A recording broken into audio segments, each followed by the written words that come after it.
for the moment to India. We simultaneously received a request for flight clearance from Bangladesh authorities. She arrived yesterday evening in Delhi. The situation in Bangladesh, sir, is still evolving. The Army Chief, General Waqar-uz-Zaman, addressed the nation on 5th August. He spoke about assuming responsibility and constituting an interim government.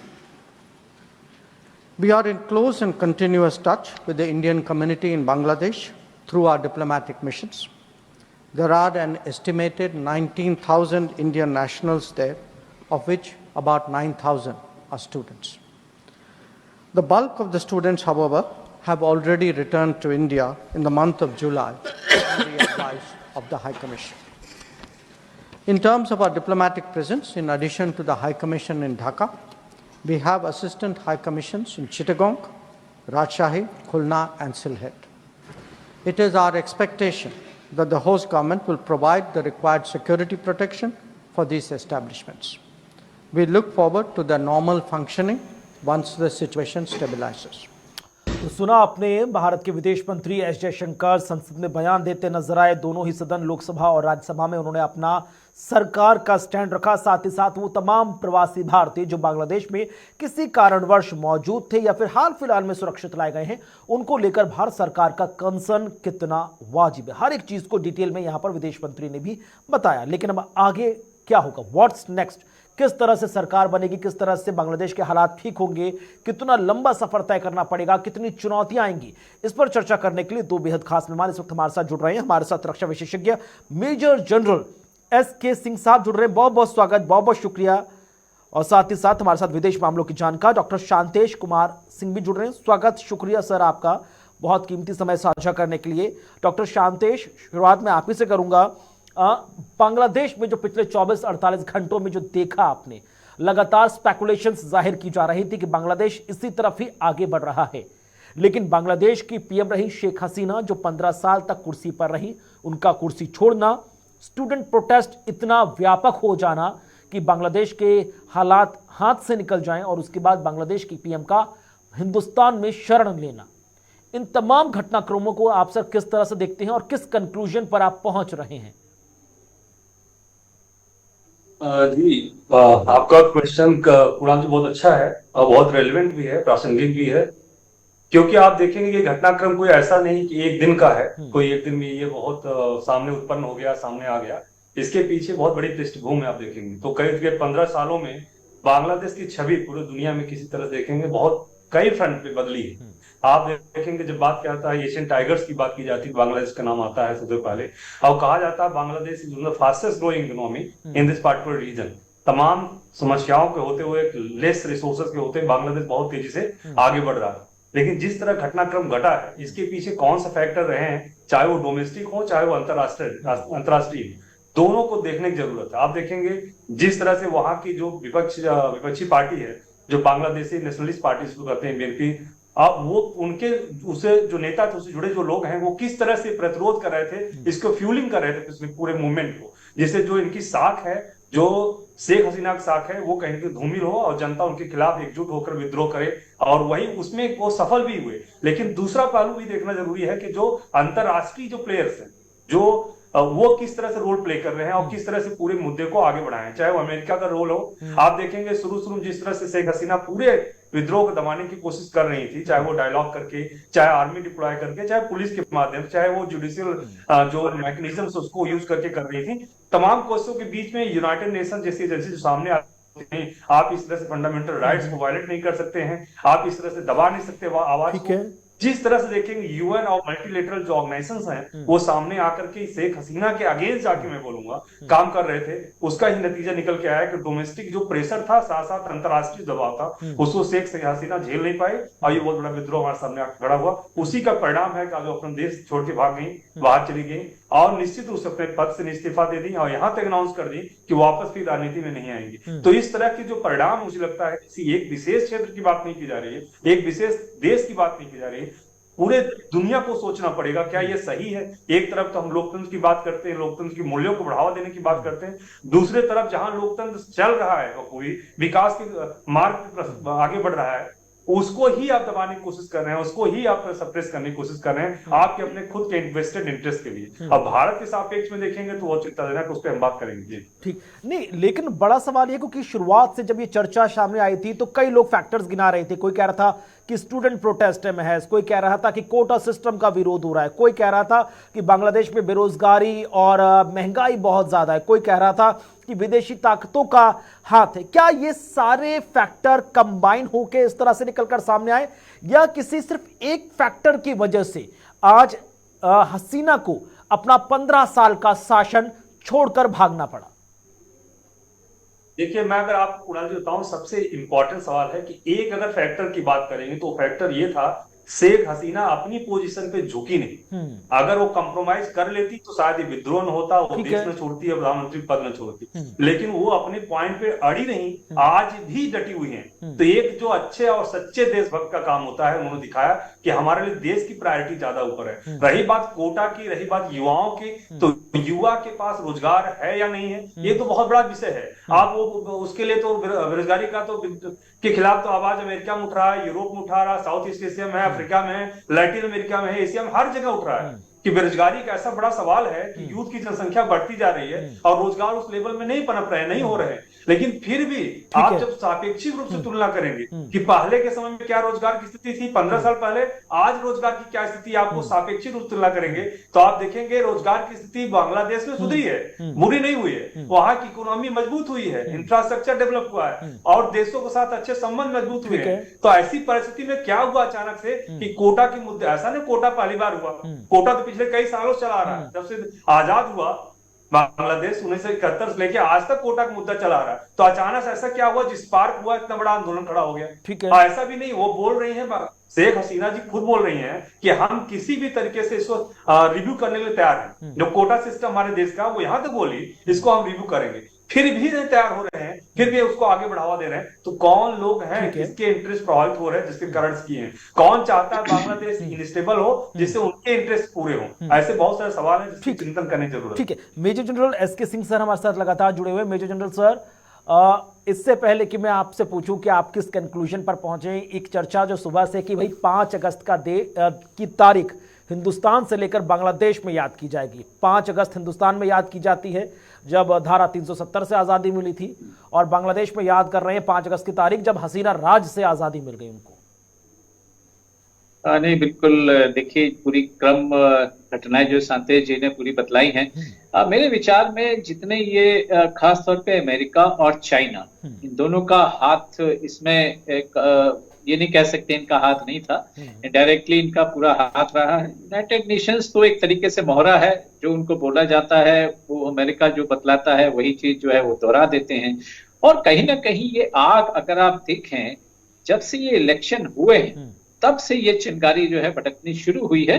हालांकि उसका असर जो है पिछले 1-1.5 महीने से नजर आया है, जबकि जितने वहां के छात्र हैं उन्होंने एक कारण लेकर कि भाई जो नौकरी और जो कोटा सिस्टम जो कर रखा था उसकी वजह से।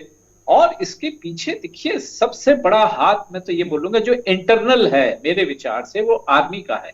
आर्मी ने इसको पूरा सपोर्ट किया है, इस मूवमेंट को पूरा सपोर्ट किया है। और आर्मी ने शेख हसीना को बोला भी था कि भाई ये देखिए आप स्थिति सुधार लीजिए, आपको वक्त दिया जा रहा है। लेकिन शेख हसीना जी ने अपना जो है अपने उससे हटी नहीं और डटी रही अपने जो भी फैसले थे उनके। तो फाइनली ये जो है हालत। और दूसरी चीज देखिए, इसमें और भी चीजें हैं, इसमें टेररिस्ट ऑर्गेनाइजेशंस का हाथ, आईएसआई का हाथ होना, क्योंकि इस तरीके से जो अराजकता जो फैली है ये नॉर्मल स्टूडेंट्स नहीं है। नॉर्मल स्टूडेंट्स को इनिशियली वो मूवमेंट शुरू हुआ था, लेकिन इसके बाद जो है इसमें जो टेररिस्ट ऑर्गेनाइजेशंस, जिसमें कि जमात इस्लामी और आईएसआई खास तौर पर, उनका हाथ जो है रूल आउट नहीं किया जा सकता है। और जो आर्मी जो है पूरा इसमें सपोर्ट कर रही है। तो ये काफी सारे फैक्टर्स हैं। इतनी अच्छी इकोनॉमी चल रही थी, वहां का हैप्पीनेस इंडेक्स भी बांग्लादेश का देखिए भारत से बहुत अच्छा है, और बड़ी सारे फैक्टर्स थे, देश अच्छा कर रहा था, और अचानक से ये चीज होती है। तो ये अचानक नहीं, ये पहले से प्री प्लान्ड था और ये चीज होनी थी, एक समझ लीजिए। तो एक काला अध्याय है जो 5 अगस्त को जो है बांग्लादेश के इतिहास में लिखा जाएगा। ठीक है, तो क्या बांग्लादेश के लिए आने वाला वक्त थोड़ा मुश्किल होगा? आर्मी गवर्नमेंट अभी है, इंटरिम गवर्नमेंट की बात सामने आ रही है, ये डिसाइडेड नहीं है कि इंटरिम गवर्नमेंट से फुल्ली इलेक्टेड गवर्नमेंट की तरफ बांग्लादेश बढ़ भी पाएगा या नहीं बढ़ पाएगा। या जो एक लगातार चर्चा बहुत ज्यादा हो रही है कि आने वाले वक्त में हम बांग्लादेश को बांग्लादेश के तौर पर ही देखेंगे या वो ईस्ट पाकिस्तान बनता हुआ नजर आएगा।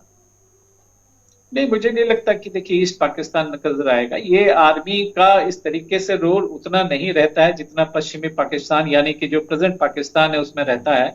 वहां पर तकरीबन 50% जो है रूल आर्मी ने ही किया है। बांग्लादेश का इतिहास इतना नहीं है। यस, बीच बीच में आर्मी ने भी आई है जरूर पावर में, लेकिन मुझे पूरा यकीन है कि ये इंटरिम पीरियड है और जल्द से जल्द वहां पर इलेक्शन करा के, और इलेक्शन में भी देखिए क्या अवामी लीग पार्टी ये सब आएंगी क्या। जो अपोजिशन पार्टी है जमात इस्लामी और नेशनलिस्ट पार्टी जो है ये दोनों ही आने के पूरे चांसेस हैं। खालिदा जिया को भी जो है रिहा कर दिया गया है, मेरे को जो खबर मिली है। तो ये जब आएंगी ये सब भारत विरोधी पार्टियां हैं, तो भारत को चौकन्ना रहना, भारत को सतर्क रहना जो है बहुत जरूरी है। उसके 2-3 कारण हैं। एक तो जो भारत के निवासी हैं वहां पर जो भारतीय हैं उनकी सुरक्षा एक मेन कारण है। दूसरा है तकरीबन 10 से 11 लाख वहां पर रोहिंग्याज हैं।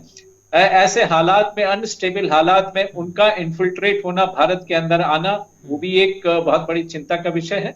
और तीसरा है कि वहां की जनता काफी चाहेगी कि अनस्टेबिलिटी वहां पे बनी रहे जिससे कि इन्फिल्ट्रेशन बढ़े। और चौथा है आईएसआई का, टेररिस्ट का वहां पर कैंपों का होना, जो कि पहले जब ये अपोजिशन पार्टी गवर्नमेंट थी उस टाइम कैंप्स थे, वहां पे टेररिस्ट का इन्फिल्ट्रेशन होता था। 5 राज्य हैं जो बांग्लादेश के बॉर्डर से जुड़े हुए हैं, तो उनकी सिक्योरिटी ये जो है बहुत बड़ी चिंता का विषय है। तो उम्मीद है कि आने वाले टाइम में जल्द से जल्द जो है वहां पे सरकार की नियुक्ति की जाएगी आर्मी द्वारा। ठीक है, लेकिन डॉक्टर शांतेश जी, आपको लग रहा है कि आसान नहीं होगा बांग्लादेश के लिए सरकार बना पाना? जो बात यहां पर मेजर जनरल सर कह रहे हैं कि उनका हैप्पी इंडेक्स हमसे बहुत ज्यादा ऊपर था, ये ऐसा मान भी सकते हैं कि बहुत जल्दी वहां पर अच्छी तरह सरकार बन जाए, लेकिन उसके बावजूद भी लगातार रह रहकर 3-4 ऑप्शन बताए जा रहे हैं। कोई कह रहा है मिलिट्री रूल लागू रहेगा कुछ समय, लंबे समय के लिए। कोई कह रहा है अनइलेक्टेड अथॉरियन रूल भी लग सकता है, मैनेज्ड इलेक्शन भी हो सकते हैं और फुल्ली इलेक्टेड गवर्नमेंट भी फॉर्म हो सकती है। ये सारे बहुत सारे विकल्प हैं। देखिए, किसी भी राज्य में जो उथल पुथल होती है, विद्रोह होता है, क्रांति होती है, वहां कई रास्ते होते हैं। वो जो आपने बताया 4 रास्ते वही हैं, उसके बियॉन्ड में बहुत सारे रास्ते हो सकते हैं।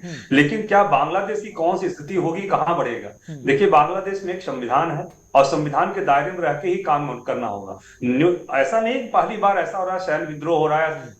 इवन सैन्य विद्रोह नहीं कहूंगा, ये तो आम विद्रोह है जिसमें सेना को मौका मिल गया कि सेना तो ढाल बना लेगी इस आम विद्रोह को, सैन्य विद्रोह करना भी नहीं पड़ा, सत्ता उनके हाथ में आ गई।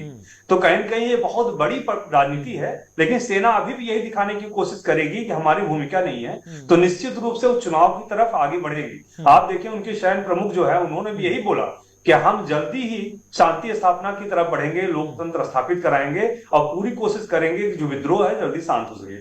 आप रहे बहुत सारे क्वेश्चन आप हम जी ठीक, एक शब्द बहुत ज्यादा चर्चा में आ रहा है, क्वासी मिलिट्री रूल। मतलब कि आर्मी पीछे से सपोर्ट करती है और एक नॉर्मल बंदे को आगे खड़ा कर दिया जाता है ताकि सेना के ऊपर ये इल्जाम भी ना लगे कि सेना रूल कर रही है, और लगता है कि भाई नॉर्मल व्यक्ति ही बांग्लादेश को आगे रूल करता हुआ नजर आएगा, जो अक्सर हम पाकिस्तान में देखते हैं। इस बात की कितनी संभावना है? कुणाल जी बहुत अच्छी बात आपने बताया। एक बात आपको समझना पड़ेगा, 1947 के बाद से हम 3 देश हैं। अगर बोला जाता है पाकिस्तान, भारत और एक तरफ देखें बांग्लादेश। 71 में बांग्लादेश बना। आप तीनों के नेचर को समझने की कोशिश करिए। भारत एकमात्र ऐसा देश है जो लोकतांत्रिक मूल्यों को लेकर चला, आज तक मजबूती से आगे बढ़ता जा रहा है, लोकतंत्र मजबूत होता जा रहा है। ये 2 हमारे जो पड़ोसी देश हैं, अगर आप पाकिस्तान देख लीजिए और इधर बांग्लादेश, दोनों का शुरू से लेकर अभी तक नेचर ही ये क्वासी मिलिट्री रूल का ही रहा है, जहां डेमोक्रेटिक तत्व तो दिखते हैं, संविधान में लिखे हैं बहुत खूबसूरत तरीके से, लेकिन प्रैक्टिकल में, यथार्थ में आ नहीं पाते। कुछ लंबा समय चलता है। बांग्लादेश बहुत कोशिश किया कि हम बांग्लादेश में लोकतंत्र को स्थापित करके दुनिया के सामने एग्जाम्पल प्रस्तुत करें कि देखिए बांग्लादेश भी एक लोकतांत्रिक देश बन सकता है। लेकिन जो वर्तमान घटनाक्रम घटा, इससे वो फिर फेल हो गए, वो फिर विफल हो गए अपने इस मकसद में आगे बढ़ने की तरफ। रही पाकिस्तान की बात, हम आप सबको पता है किस तरह से वहां मिलिट्री चलाती है, वही कहानी ऑलमोस्ट देखेंगे बांग्लादेश के अंदर भी होगी। तो आज जो सरकार बनने वाले आने वाले समय में है, निश्चित रूप से उस सरकार का जो पूरा जो बैकअप होगा वो कहीं कहीं आर्मी ही देगी और सेना ही देगी और सेना ही लेके आगे बढ़ेगी। लेकिन हमें being the neighbouring country India की क्या पोजीशन होगा वो महत्वपूर्ण है। क्या आर्मी वहां पे सशक्त हो, मजबूत हो, हमारे हित में है? क्या वहां पे लोकतंत्र मजबूत हो, वो हमारे हित में बड़े चिंतन करने की जरूरत है। तो लोकतांत्रिक देश होने के कारण भारत हमेशा चाहता रहा कि बांग्लादेश में लोकतांत्रिक प्रणाली मजबूत हो, वहां लोकतांत्रिक सरकार बने और वो सरकार उचित तरीके से काम करे। और भारत हमेशा इसलिए शेख हसीना के साथ मिल करके काम करने की कोशिश करता रहा है। लेकिन मेजर जनरल सर, क्या बीएसएफ के लिए या भारत सरकार के लिए ये मुश्किल होगा उन तमाम स्टेट्स की सिक्योरिटी को बहुत हाई पीक क्लोज आई पोजीशन में रखना, जहां से संभावना है कि बांग्लादेश में हालात बहुत ज़्यादा ख़राब है तो वहां के लोग इन्फिल्ट्रेशन करके भारतीय सीमा के अंदर प्रवेश करें और आने वाले वक्त में वो हमारे लिए ही सरदर्द बन जाए? नहीं, बिल्कुल इसके लिए सतर्क रहना बहुत जरूरी है और उसके लिए सिर्फ बीएसएफ ही नहीं बल्कि आर्मी को भी अलर्ट किया गया है और वो बॉर्डर की तरफ उनकी पूरी निगाहें हैं। क्योंकि इन्फिल्ट्रेशन, जैसा कि मैं बतला रहा था कि वहाँ के रोहिंग्या भी इन्फिल्ट्रेट कर सकते हैं, वहाँ की आम जनता जो कि वहाँ गरीब जनता है जिनके पास नौकरियां नहीं है, बेरोजगारी है, तो वो लोग भी आ सकते हैं। साथ में टेररिस्ट, यही मौका है जबकि ऐसा चाहेगा कि मैक्सिमम से मैक्सिमम टेररिस्ट भी जो है इस इलाके के थ्रू जो है वो आ सके। तो इसलिए हमें चौकन्ना रहना जरूरी है और 5 स्टेट बाउंड्री की बात है। और आने वाले समय में भी हम ये चाहेंगे कि ऐसी सरकार आए जो कि देखिए, एक कोई भी unstable country as a neighbour जो है वो भारत के लिए ठीक नहीं है, भारत की सुरक्षा के लिए। और हम नहीं चाहेंगे कि यहाँ पर चाइना इसका कोई फायदा उठाए और चाइना यहाँ पर एंट्री ले सके। वो हालात नहीं होने चाहिए, वो भारत के लिए बहुत ही खतरनाक स्थिति होगी जो कि शेख हसीना नहीं चाहती थी। अगर आपको याद हो कि जब शेख हसीना अभी कुछ महीने पहले गई थी विजिट के ऊपर और आधे बीच में ही छोड़कर आना पड़ा, क्योंकि चाइना ने डिमांड रखी कि हमें एक पोर्ट भी दीजिए और हमारे जो है फ्री ट्रेड भी होना चाहिए, जो कि शेख हसीना ने नहीं माना। और मुझे लगता है कि कहीं ये उसकी एंट्री चाइना की नहीं होनी चाहिए। अगर वो हो गई तो ये भारत के लिए बहुत खतरनाक सिचुएशन। ठीक है, लेकिन डॉक्टर सांतेश जी, ये जो तस्वीर लगातार हम तमाम टेलीविजन स्क्रीन में दिखा रहे हैं कि लोग पीएम हाउस में घुस गए या पार्लियामेंट हाउस में जाके उन्होंने उत्पात मचाया, डॉक्टर सांतेश, ये तस्वीर पहली बार नहीं देख रहे हम लोग। इससे पहले हमने ऐसी ही तस्वीर श्रीलंका में भी देखी, ऐसी ही तस्वीर आपने अफगानिस्तान में देखी होगी, जब वहां के हालात कुछ ऐसे ही नजर आए थे। तो क्या हम बांग्लादेश को श्रीलंका, अफगानिस्तान या पाकिस्तान की कैटेगरी में रख सकते हैं या अभी वेट एंड वॉच की कंडीशन है? हर देश की परिस्थितियां अलग अलग है। निश्चित रूप से आप देखेंगे कंक्लूजन, अगर पिक्चर देख के बात करना चाहेंगे तो लगे कि सब कुछ सामान्य एक जैसी, लेकिन ऐसा है नहीं। सभी देश की परिस्थितियां अलग होती हैं। अब विद्रोह तो हमारे यहाँ भी जन आंदोलन जो लोकपाल को लेके हुआ था, सड़कें भर गई थी, बहुत सारी चीजें हुई थी, किसान आंदोलन लेकर आंदोलन हुआ, बहुत सारे वीडियो सामने आ रहे थे। तो बात रही आप प्रोटेस्ट किस लिए कर रहे हैं, आपका मकसद क्या है? अगर प्रोटेस्ट करके आप व्यवस्था बदलना चाहते हैं तो वो दूसरा मकसद है, सरकार को उठा फेंकना चाहते हैं वो अलग मकसद है, या अपनी कोई डिमांड पूरी करवाने के लिए आंदोलन कर रहे हैं वो अलग मकसद है। तो protest, right to protest is not bad. Democracy का तो इंपॉर्टेंट टूल है, जिसको यूनाइटेड नेशंस बोल रहा है, अमेरिका बोल रहा है नहीं नहीं राइट टू प्रोटेस्ट होना चाहिए। जो डिफेंड किया उन्होंने कि डेमोक्रेसी है, जनता प्रोटेस्ट कर रही है, लाठीचार्ज नहीं होना चाहिए, आर्मी को नहीं आना चाहिए। आर्मी ने कहा आप बिल्कुल सही बात बोल रहे हैं। चाइना भी साइलेंट रहा, चाइना भी चाहता है, जैसा कि सर ने बहुत अच्छे से मेंशन किया अभी, एसके सिंह सर ने, कि ये पॉइंट जो चाइना गई है वहां पे जो डिमांड रखा गया, उसके बाद चाइना का रिएक्शन भी यही है कि अच्छा हुआ, जो हो रहा है बढ़िया हो रहा है। नजर रखे हुआ वो मौके की तलाश में है कि वो श्रीलंका में घुस जाए, लेकिन श्रीलंका बांग्लादेश घुस जाए। लेकिन आप श्रीलंका के इंसिडेंट देखिए और अफगानिस्तान के इंसिडेंट देखिए, दोनों इंसिडेंट अलग अलग तरीके से। वहां टेररिस्ट ऑर्गेनाइजर्स हैं, फंडामेंटलिस्ट हैं, ओवरटेक कर लिए, टेक ओवर पूरे सिस्टम कर लिए, टेक ओवर। आप यहाँ श्रीलंका में चले जाए, यहाँ पूरा सिस्टम अलग है। श्रीलंका को बोला गया वहां की व्यवस्था में डेमोक्रेसी की लड़ाई नहीं थी, वहां पे अलग लड़ाई थी। यहाँ तो पूरा सिस्टम को बदलने के, शेख हसीना को उठा कागज सिस्टम से बाहर फेंकना है, हमें सिस्टम में नहीं रखना है, क्योंकि कोटा सिस्टम 1971 से लेके हमें नुकसान पहुंचा रहा है। जबकि शेख हसीना बोल रही है हम रिव्यू करेंगे, इसको बदलेंगे, फिर भी नहीं मान रहे। तो कौन लोग हैं, कौन सी पॉलिटिकल पार्टीज हैं, कौन से ऐसे देश हैं जिनके वेस्टर्न इंटरेस्ट है, जिनके कारण से पूरे आंदोलन को उन्होंने हवा दिया और बढ़ावा दिया, जिसके कारण से इतने आगे तक ये बढ़ सका, वो बहुत महत्वपूर्ण विषय है। ठीक है, लेकिन मेजर जनरल सर, ये जो पड़ोसी मुल्कों की हम बात कर रहे हैं, हमने हाल फिलहाल में श्रीलंका को भी देखा, हमने अफगानिस्तान को भी देखा, नेपाल में भी देखा किस तरह से प्रचंड कमल दहल की सरकार अचानक से बदल गई, हमने पाकिस्तान में भी अनस्टेबिलिटी देखी है। ये जो तमाम पड़ोसी मुल्कों में, मालदीव के आप हालात देख लीजिए, मलेशिया की तमाम चीज़ें देखिए, ये जो अनस्टेबिलिटी नेबरिंग कंट्रीज़ में आ रही है, सर किस तरफ इशारा कर रही है और भारत को कितना सचेत होने की जरूरत है? भारत को सचेत होने की बहुत ज्यादा जरूरत है, क्योंकि अगर आप उदाहरण दे रहे हैं, चाहे आप नेपाल ले लीजिए, पाकिस्तान ले लीजिए, नेपाल में भी देखिए अभी ओली की सरकार है जो कि भारत विरोधी आएगी। ठीक है, बांग्लादेश में भी अब जो सरकार जब भी आएगी वो भी भारत विरोधी। पाकिस्तान ऑलरेडी एक दुश्मन है, चाइना उत्तर में ऑलरेडी है। श्रीलंका में कम से कम कोशिश की गई, कम से कम वहां पर हालत, मालदीव्स में देख लीजिए अगेन भारत। तो ये चारों तरफ से भारत का घिरा होना, ये भारत के लिए सुरक्षा पॉइंट ऑफ व्यू से बिल्कुल ठीक नहीं है। हमारे रिश्ते जो हैं वो सबसे अच्छे होने चाहिए, और किस तरीके से आने वाले समय में बहुत बड़ा चैलेंज होगा भारत के लिए कि इन देशों के साथ आपसी तालमेल और आपसी फ्रेंडशिप बनाए रखना, पीसफुल माहौल बॉर्डर के ऊपर रखना, ये बहुत जरूरी है। अन्यथा बॉर्डर पे काफी इनके टेररिस्ट को और नेबरिंग कंट्री जो है सपोर्ट करेंगी, वहां की लोकल इंसर्जेंसी को बढ़ावा देंगी। चलिए, बहुत बहुत शुक्रिया आप दोनों खास मेहमानों का हमारे साथ इस चर्चा में शामिल होने के लिए, विस्तार से अपना अपना नजरिया देने के लिए और यह भी समझाने के लिए कि अगला आने वाला समय बांग्लादेश के लिए काफी महत्वपूर्ण होगा, जहां से रास्ता एक बहुत बड़े सूर्योदय का भी निकल सकता है। और आने वाले वक्त में अगर सब कुछ ठीक नहीं रहा, सत्ता हस्तांतरण सही हाथों में नहीं गया, तो बहुत जल्द बांग्लादेश का सूर्यास्त भी हो सकता है। बहरहाल, इसी के साथ हमारे बेहद खास कार्यक्रम बात भारत की में आज बस इतना ही। वक्त छोटे से ब्रेक का, खबरों का सिलसिला आगे जारी है।